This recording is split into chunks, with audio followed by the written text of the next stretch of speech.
Take the exit. Turn right into the drive-thru. Nope, I'm making dinner tonight. You don't have time. Josh has practice. Oh, that's right. I'll just get a salad. And fries? No, just the salad. But salad cancels fries. Salad only. Fries. Salad. Fries. Food noise isn't fair, but Mochi Health is. The affordable GLP-1 source that puts you on the road to successful weight loss. Hey, can I get the... Fries. Salad.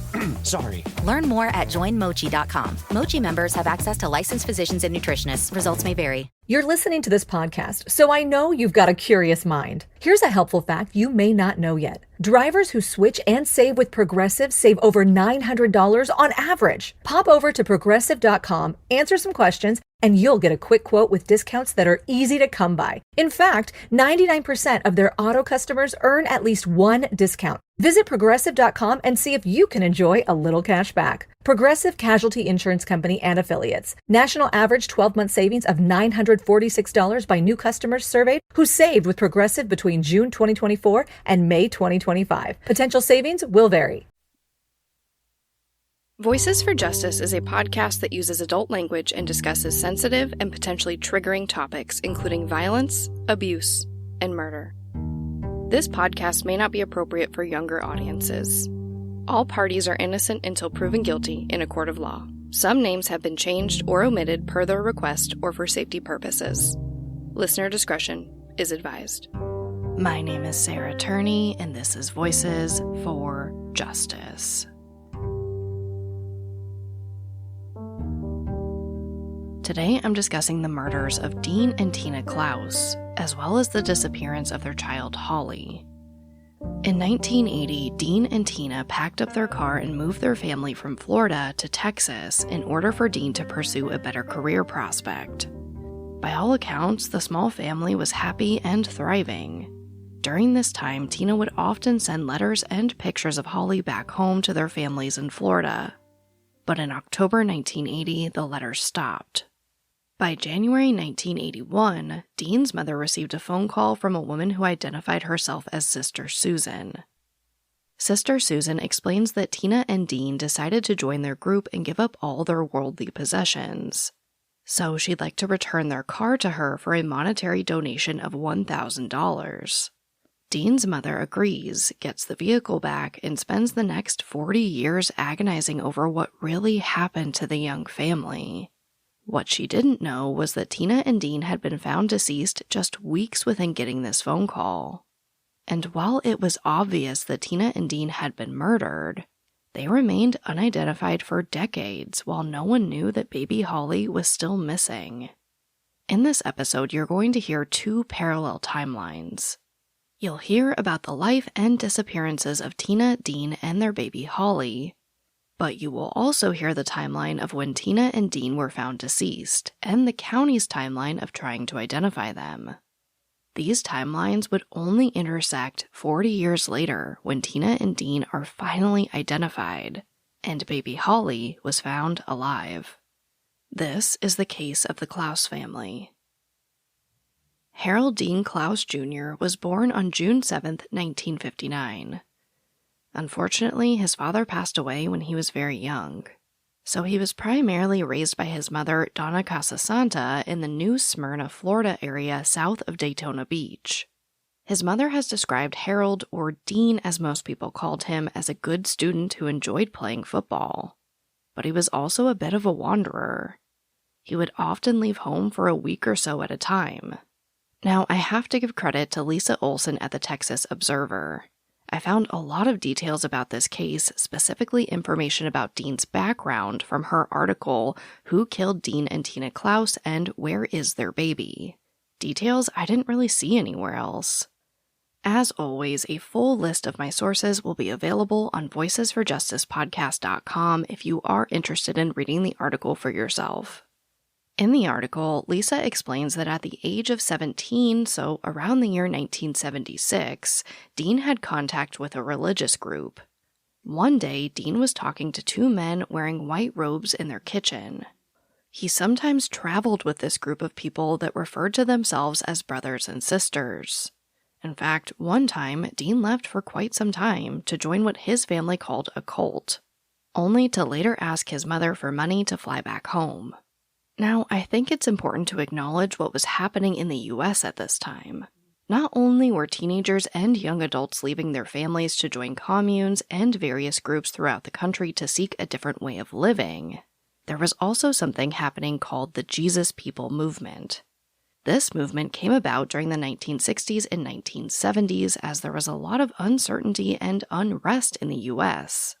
Now, this could be a podcast all in itself here, and I am by no means an expert in religion, nor do I really want to discuss religion, but it is relevant to this case. Essentially, this movement was born out of a lot of young people in the US who were looking for a better way of life. From what I could find, this movement didn't really focus on a single religion. It was this larger movement that encompassed hundreds, if not more, groups of people. Some groups were really laid back, and others were really extreme. This movement became so popular, it was featured on the covers of both Time and Life magazines around this time. Again, this is important information to remember for later on. But by 1979, Dean had another focus, a girl named Tina Lynn. Now, unfortunately, I couldn't find as much information about Tina Lynn as I could Dean. But she was born on September 21st, 1963, making her about 4 years younger than Dean. It also appears that they shared some life experiences that made their bond pretty strong.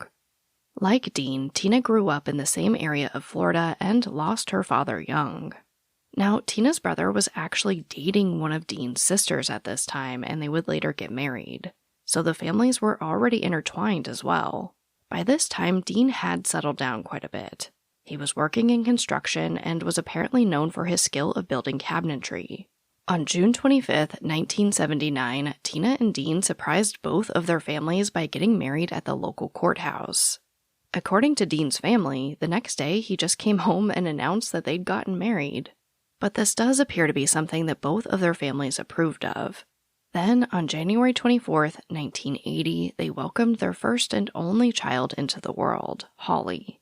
Now, at this time, 2 of Dean's sisters were actually pregnant, and Tina talked about how excited she was that Holly would have cousins really close in age to grow up with. By all accounts, Tina and Dean were really good parents. Dean changed a lot when he married Tina and when they had Holly. His mother says that his focus was on his new family and he just doted on them.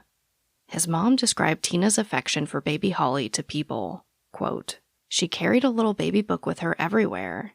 She always took pictures and took great care to document her baby's first year and what she was doing." End quote.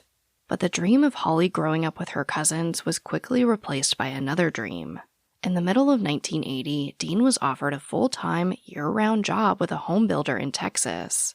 So Dean asked his mother for her 1978 red burgundy AMC Concorde. Tina and Dean loaded Holly and everything else they could fit into the vehicle and made the cross-country move.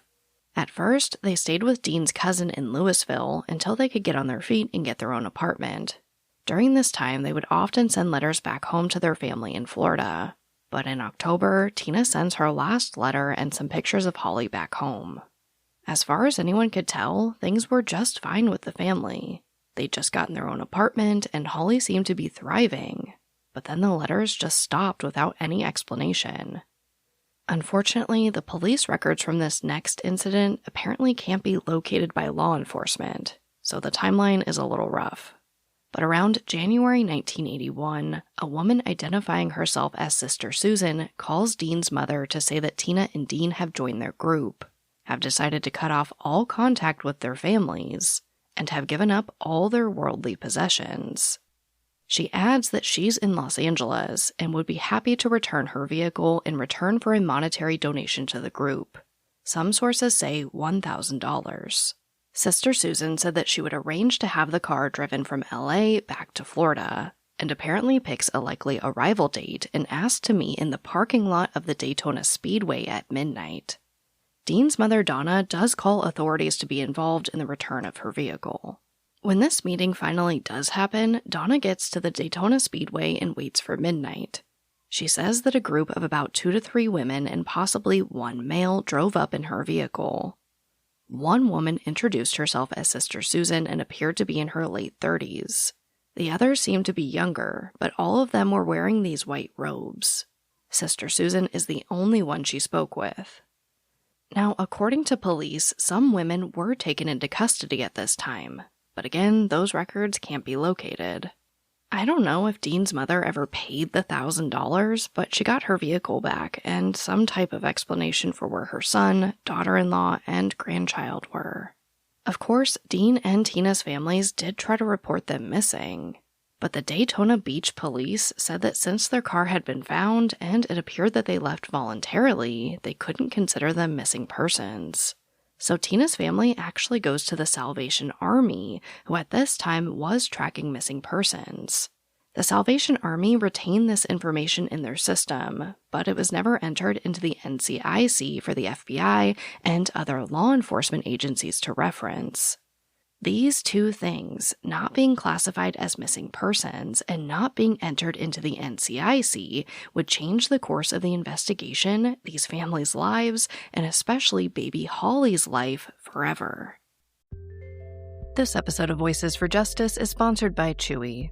If you have pets, you probably know about Chewy, and you also know that when they say that they have everything you need to keep your pet happy and healthy, they're not messing around. To keep them happy, Chewy has over 100,000 products from all the brands my pets love at prices I love. To keep them healthy, Chewy offers pet prescriptions, pet insurance, telehealth vet visits, and they're even rolling out vet clinics across the country. I've been shopping with them for a very long time. And in addition to the auto-ship feature that gets the dog's food to them every single month, I also love to experiment with different treats. But I'm a bit picky. For me, it has to be high quality with simple ingredients. I recently picked up treats from Shepherd Boy Farms that are 100% just chicken breast. Popcorn and Heber are already obsessed.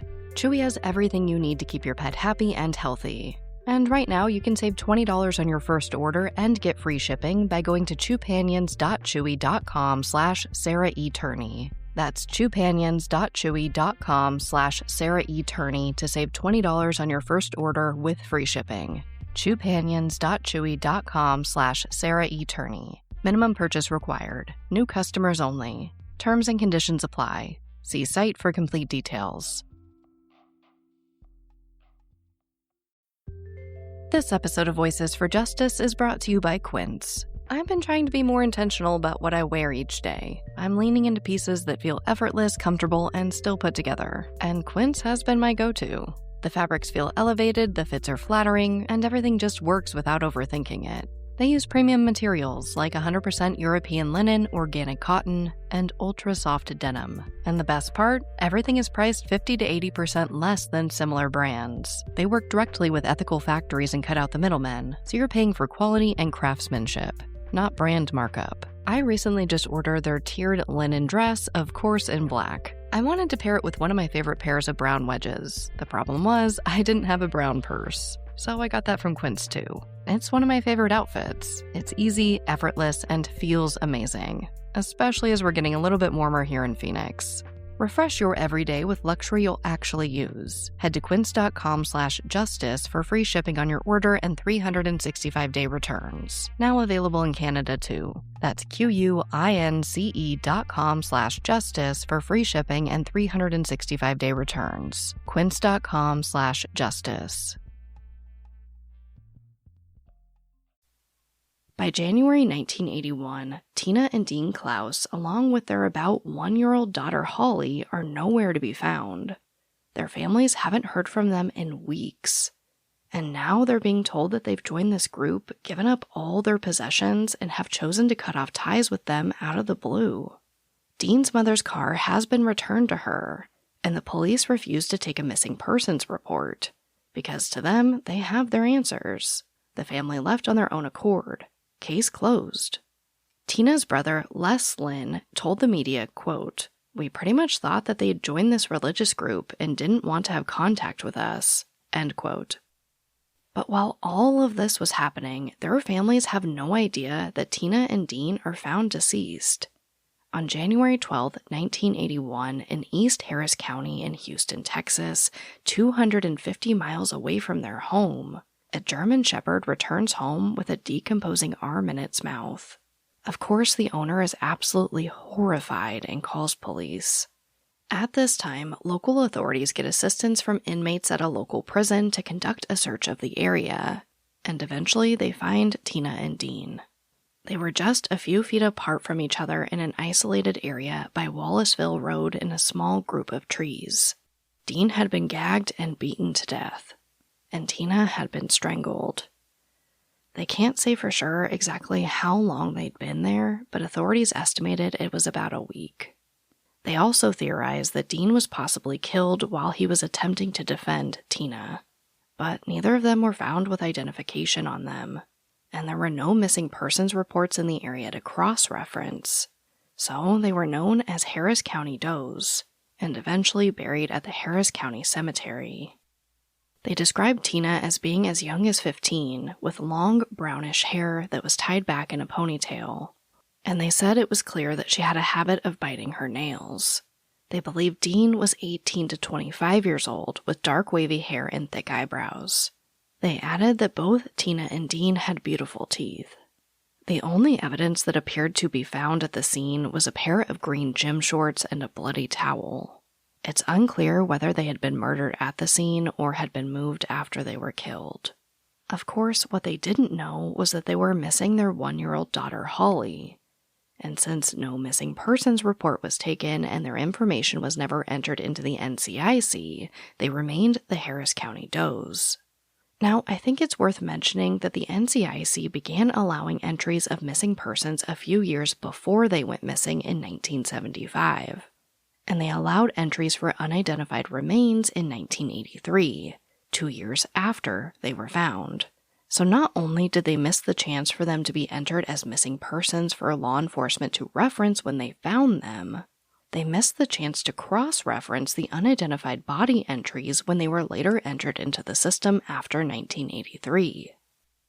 A few months after Dean and Tina were found, the county did bring in a sketch artist to help create a flyer in hopes of identifying them. Medical examiner Cecil Wingo said that they considered this pretty much their last shot for identifying them, but it would be decades later before that ever happened. At this point, their families are still looking for them, but they're running out of options. The police won't take a report, but the Salvation Army has their names. As the years go by, it's becoming more difficult for Dean's mother, Donna, to even talk about her missing son. So she tries to avoid bringing him and the extremely painful subject up when asked about her family. She said that she saw Dean and so many young men walking down the street over the years. She was always doing a double take, wondering if maybe today was the day she'd find out that her son was okay. Obviously, I can't speak for all of their loved ones, but in the statements I read and the interviews I watched, it seems that of course they were worried about them, but in their minds, it's entirely possible that Tina and Dean were staying away on purpose and keeping Holly away. That is a very unique, terrible type of pain. To not know where your loved one is and mull over in your mind your last interactions with them. Did I say something? Did I do something? Maybe I wasn't kind enough. You think back to negative interactions with them from years prior, and you try to piece together if you were so horrible that they felt like they needed to leave and never come back. And then, of course, there's the pain of wondering if they are somehow being prevented from coming back. But while their loved ones dealt with all the complex emotions that came with their disappearances, what they didn't know was that Harris County was trying to put together puzzle pieces trying to solve their murders. I think it's worth mentioning that Tina and Dean, unfortunately, are not the only unsolved double homicides in the county with unidentified victims. According to the Houston Chronicle, there are 3 other sets of double homicides in the county dating back to 1973. In that case, 2 boys were found stacked on top of each other in a mass grave that was used by serial killer Dean Corll. Now, this guy is just absolutely vile. Authorities believe that he likely sexually assaulted, tortured, and killed dozens of young men and boys in Texas. But these 2 young boys have yet to be identified. One had straight, shoulder-length brown hair and was wearing red and blue striped swim shorts and brown cowboy-style boots. The other boy had light brown hair that was possibly wavy. The next case was opened in November 1994 when 2 males believed to be in their late teens or early 20s were found near the San Jacinto River. One man is believed to be African American, and the other is likely African American or Hispanic. They had some features that stood out. One man had an underdeveloped rib on his left side, and the other man had an extra vertebrae. They also found $1,090 cash on one of the men. Just 1 year later in 1995, 2 white or possibly Hispanic men were found in a field that was in the process of being cleared for a construction project near the 6300 block of Herman. One man is believed to have been 30 to 45 years old at the time of his death. He was wearing an extra-large black mesh tank top that was reversible, size 8.5 Nike sneakers, and had a black cloth cross on a black string. The other man was younger, possibly 17 to 25 years old, and was found wearing Reebok sneakers, a purple and tan shirt, and denim shorts. Both men were missing their upper right front tooth. As far as I could find, no connections were made to Tina and Dean, but it's really one of the only things I saw mentioned in the media as far as connections. After this, the case sat for decades. It wasn't until 30 years after they were found that there would be some movement and media coverage in the case. In 2011, after receiving a grant from the National Institute of Justice, the county exhumes 25 sets of unidentified remains, including Tina and Dean's. According to reporting from Lise Olson at the Houston Chronicle, it was theorized that Dean and Tina likely went missing just after the new year in 1981, and were in their teens when they died. The reason their bodies were exhumed was to perform tests to determine if they were somehow related. Now, I couldn't find any follow-up reporting about Tina and Dean, but of course we know that they were only related by marriage, not blood, so it obviously wasn't a match for them. And the case would sit for another 10 years. You know that thing where you get an amazing pair of shoes at a really great price and want to tell everyone about it? Yeah, so do we. Here at Designer Shoe Warehouse, we'll give you something to brag about, like the latest styles from brands you love, or the trends everyone's obsessing over, or shoes that make you feel like, well, you. So go ahead, show off a little. Find shoes that get you at prices that get your budget. Head to your DSW store or DSW.com today. DSW, let us surprise you. What they did to your family, you're lucky to make it out alive. Streaming on Peacock. These men are going to come after me. Taking them out is my only chance. Put a bullet in her head. From the co-creator of Ozark. Looks like a family was running drugs. Execution-style killing, it's rare for the keys. And it leads on who they might have been running for. The cartel killed my family. I'm gonna kill them. All of them. MIA. Streaming now. Only on Peacock. By the year 2021, Tina, Dean, and Holly Clouse have been missing for 40 years. Tina and Dean were found way back in 1981, but their bodies were never identified.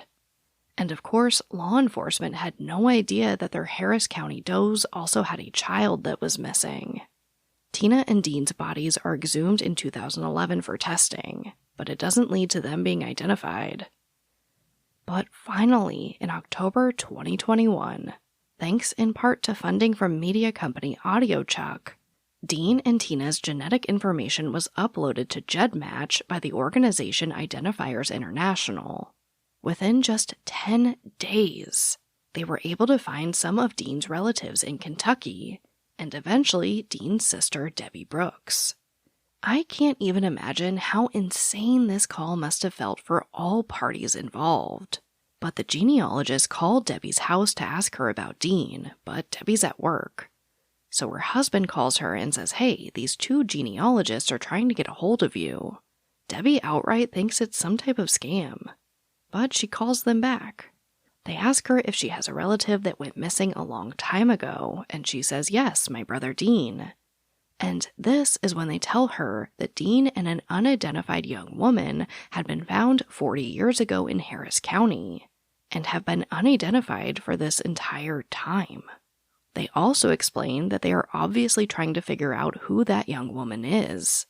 Now, again, I can't even imagine the thoughts that had to have been going through Debbie's head at this point, but she explains that the woman was probably Dean's wife, Tina. And at this point, Debbie asks about Holly. Of course, they don't have any information about Holly or even knew she existed, so everyone is just kind of in awe. They have Tina and Dean, but if Holly wasn't found with them, where is she? Eventually, they track down Dean and Tina's marriage license, contact Tina's family, and an official missing persons case is finally opened for baby Holly. Of course, there are a lot of big emotions surrounding all of this. It's been 40 years, and these families are not only hearing that Tina and Dean lost their lives, but that they've been unidentified for 40 years. And now there's this huge question of where Holly went. January 24th, 2022 marked Holly's 42nd birthday. On a GoFundMe page that was helping raise funds to find Holly, and specifically to test those coming forward believing they could be Holly, her Aunt Tess wrote her a poem. Quote, "Happy birthday, Holly Marie. Where did the time go? Where did it flee? I only remember you as a tiny child. One that could always make this aunt smile. You had a beauty like your mom and contagious laughter. Bringing you home is my ultimate goal and what I'm after. Happy birthday, sweet girl. I pray we meet soon.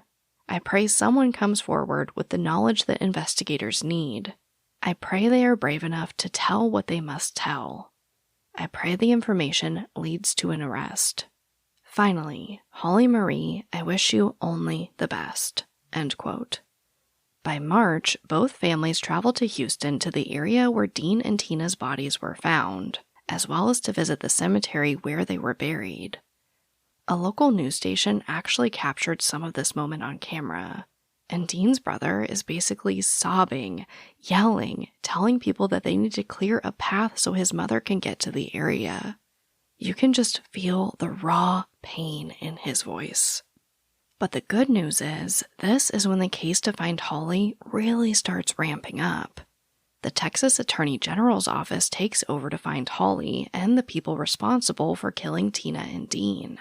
The National Center for Missing and Exploited Children also creates an age-progressed photo for her. Then, 3 months later in June 2022, it happens. They find baby Holly. She's 42, living in Oklahoma with her husband of 20 years, and has 5 kids of her own and 2 grandkids. Now, Holly has asked for some privacy in the media, so she doesn't say much about her upbringing, but we know that she was adopted as a baby. On what would have been Dean's 63rd birthday, on June 7th, 2022, just a few hours after Holly finds out about her real identity, she speaks with her family over a Zoom call. Here is what her family had to tell ABC 13 in Houston. I just wanted to hug her. I just wanted to get up and hug her so bad. But it was Zoom, and you can't. To know that she's finally safe.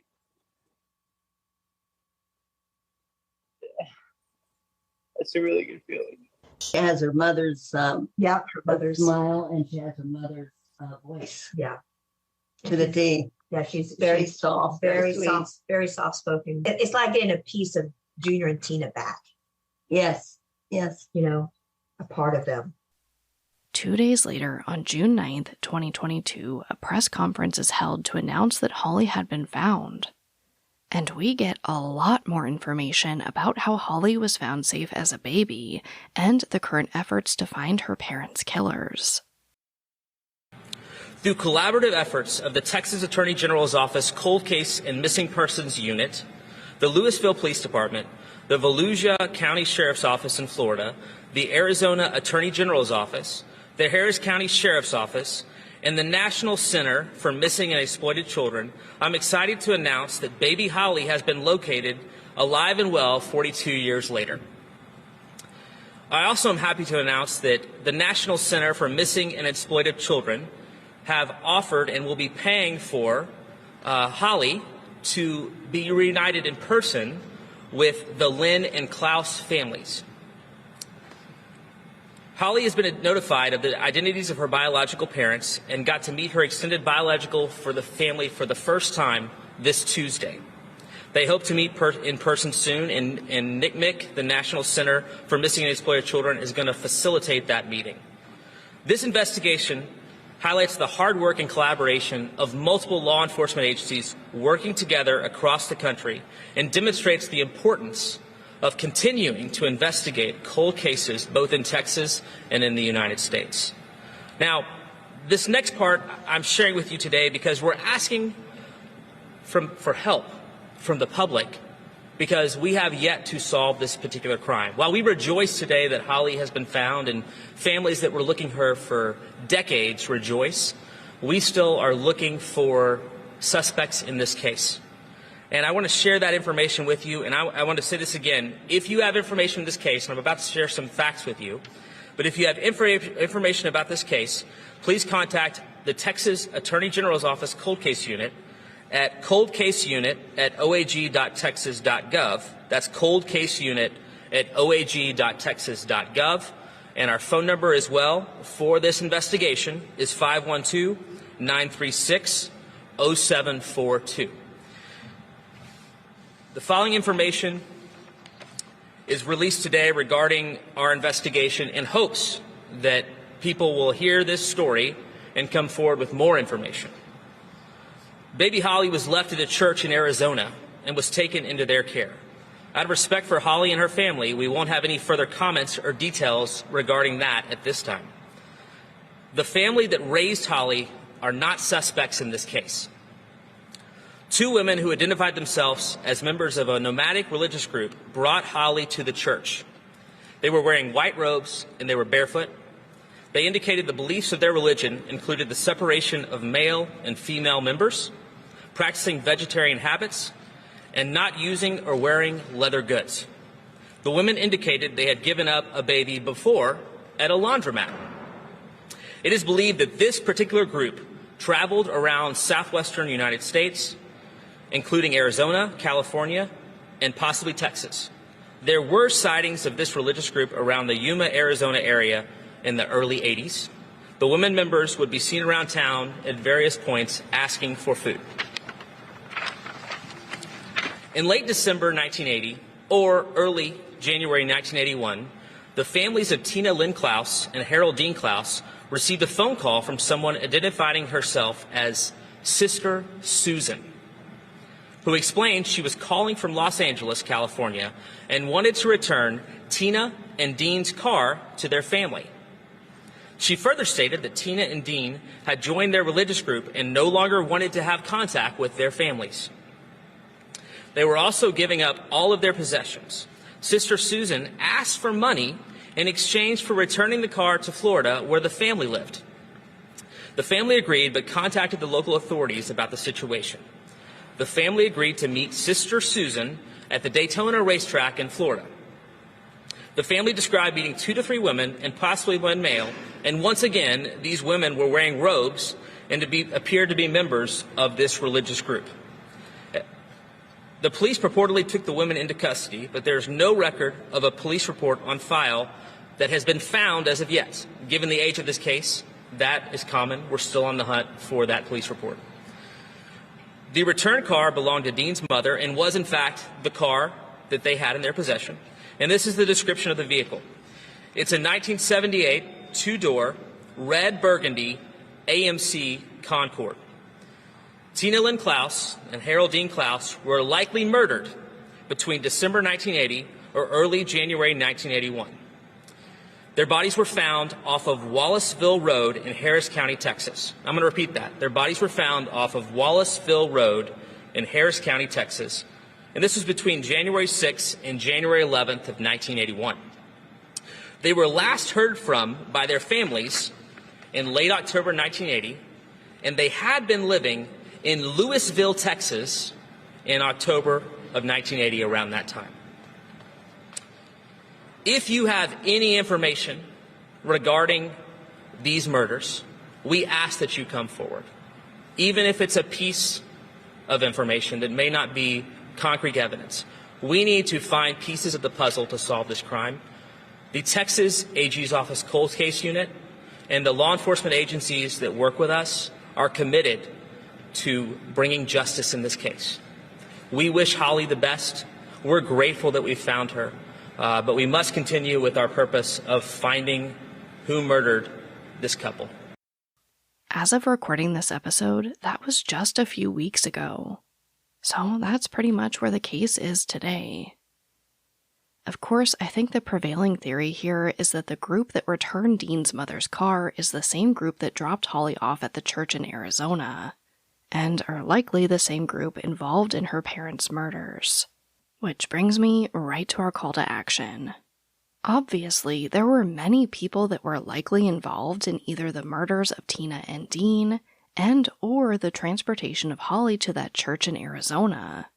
So although that I fully, deep down in my soul, believe that in most cases someone knows something, I think that is especially applicable here. So please share this story. Specifically the details of Dean's car being returned and Holly being taken to the church. Someone has to know who these people are. I also have a second call to action that's pretty specific. Now, let me preface this by saying that this is in no way to shame either Tina or Dean's families at all. If you have a long-term missing loved one from decades ago in your family that police have never taken a report for, or if you have no idea if they've even been reported missing, report them missing. When I went to an event for missing teen Alicia Navarro earlier this year, I met a man who told me that his mom had been missing for decades, and he had no idea if she had been reported missing, or if he could still report her missing. He didn't know what his options were. So I want to tell you right here, right now, that you can absolutely go to police decades after the fact to report your loved one missing. If they don't take you seriously, try again. And ask for a supervisor. If that doesn't work, ask for their rejection to take a report in writing. They can also help you determine if a report has already been filed and what the current status of the case is. So again, this isn't to shame Tina and Dean's families. For all I know, they could have very well tried to report them missing later on, and it's just never been discussed in the media. But when I met this man at this event, it occurred to me that there are probably many families that don't understand what their options are. So I wanted to discuss it here since it seems especially relevant. Last, I want to say that if you're fighting for a loved one that has been missing for decades or was murdered decades ago, please don't give up hope. This story is just one of many that has seen new progress after decades of being stagnant. I know it sounds cheesy, but I fully believe that there is always hope. As a reminder, Tina and Dean Clouse were found murdered in Houston, Texas in January 1981 off Wallaceville Road. Tina was 18 and Dean was 22 years old. Both were white with brown hair, with Tina's hair having more of a red tint to it. The family would have been traveling in a 1978 red burgundy AMC Concorde before it was returned to Dean's mother in 1981. Anyone with information should contact the Texas Attorney General's Cold Case and Missing Persons Unit at 512-936-0742. Or you can email coldcaseunit@oag.texas.gov. But, as always, thank you, I love you, and I'll talk to you next time. Voices for Justice is hosted and produced by me, Sarah Turney, and is a Voices for Justice Media original. To hear more stories hosted by me, check out my other podcast, Disappearances, only on Spotify. And for even more content, or if you just want to support the show, check out my Patreon page at patreon.com/voicesforjustice.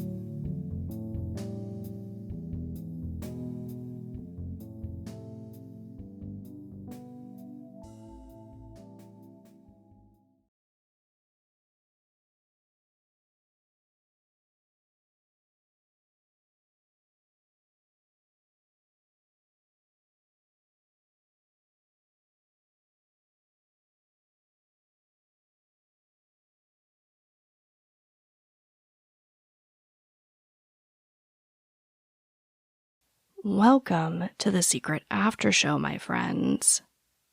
I hope you're all doing okay out there.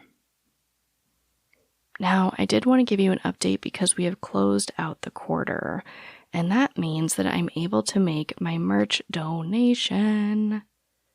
So I wanted to let you know, with all of your help through all of the merch sales, I was able to donate about $500 to the Black and Missing Foundation. So thank you. I also want to let you know that for this next quarter, all proceeds from the merch will be going to Season of Justice. Now, if you aren't familiar with Season of Justice, I do want to tell you, for full disclosure, I am on the board of that nonprofit.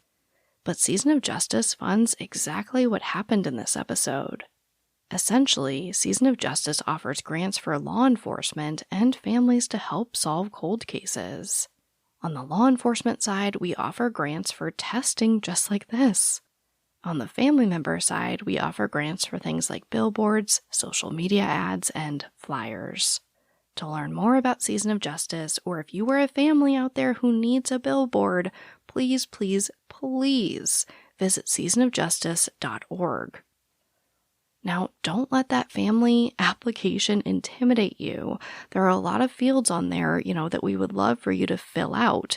But if you can't, please just indicate that in the notes and say, I'm not sure, I need help, and someone will help you. But that's it for me for updates. Again, I hope everybody's doing okay out there right now. But as always, thank you for tolerating me. I love you, and I'll talk to you next time.